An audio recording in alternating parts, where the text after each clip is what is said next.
केंद्र सरकार के द्वारा बनाए गए नए कृषि कानून के विरोध में चल रहे किसान आंदोलन में शामिल किसानों के द्वारा आरोप लगाए जा रहे हैं कि यह नया कृषि कानून किसान विरोधी है। इस पर भारतीय जनता पार्टी जगह जगह प्रेस कॉन्फ्रेंस कर आम लोगों को नए कृषि कानून की बारीकियां समझा रही है।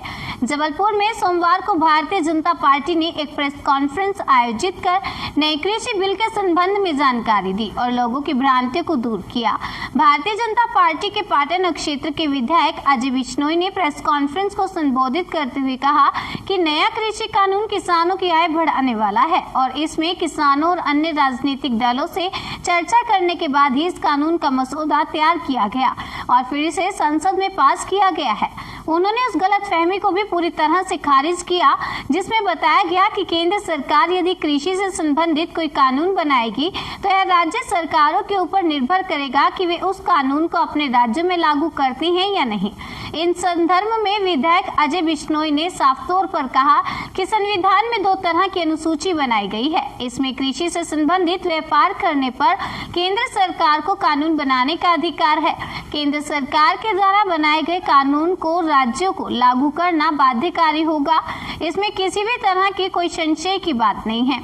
उन्होंने उम्मीद जताई किसान जल्द अपना आंदोलन समाप्त कर देंगे क्योंकि केंद्र सरकार उनकी मांगों पर सहानुभूतिपूर्वक विचार कर रही है और समन्वय बनाने का प्रयास किया जा रहा है। न्यूज़ ऑफ भारत के लिए जबलपुर से वाजिद खान की रिपोर्ट। नया कृषि कानून है उसे राज्य अपनी मर्जी के आधार पर लगा सकते हैं, नहीं लगा सकते हैं।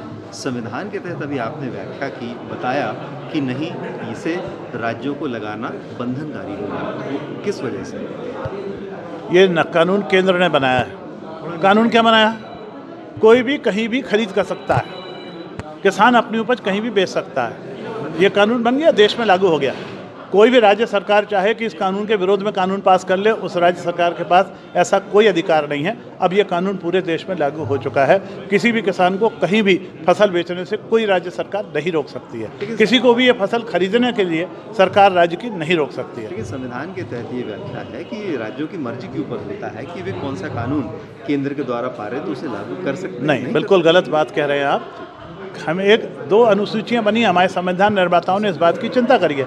2 अनुसूची बना रखी हैं। एक अनुसूची जो राज्य से संबंधित है, एक अनुसूची ऐसी है जो केंद्र से संबंधित है। ये अनुसूची बना है, ये कानून बना है वाणिज्य का, व्यापार का, ट्रेडिंग के लिए। तो ट्रेडिंग, व्यापार और वाणिज्य जो है ये सीधा सीधा केंद्र सरकार की सूची में आता है।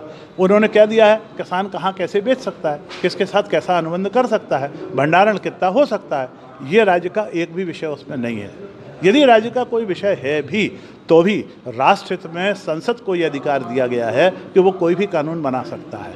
यदि किसी को इस प्रकार का कोई भ्रम है कि ये राज्य की अनुसूची में था और केंद्र ने बना दिया है, तो केंद्र ने नहीं बनाया है। ये संसद से पास हुआ है, ये राज्यसभा से पास हुआ है।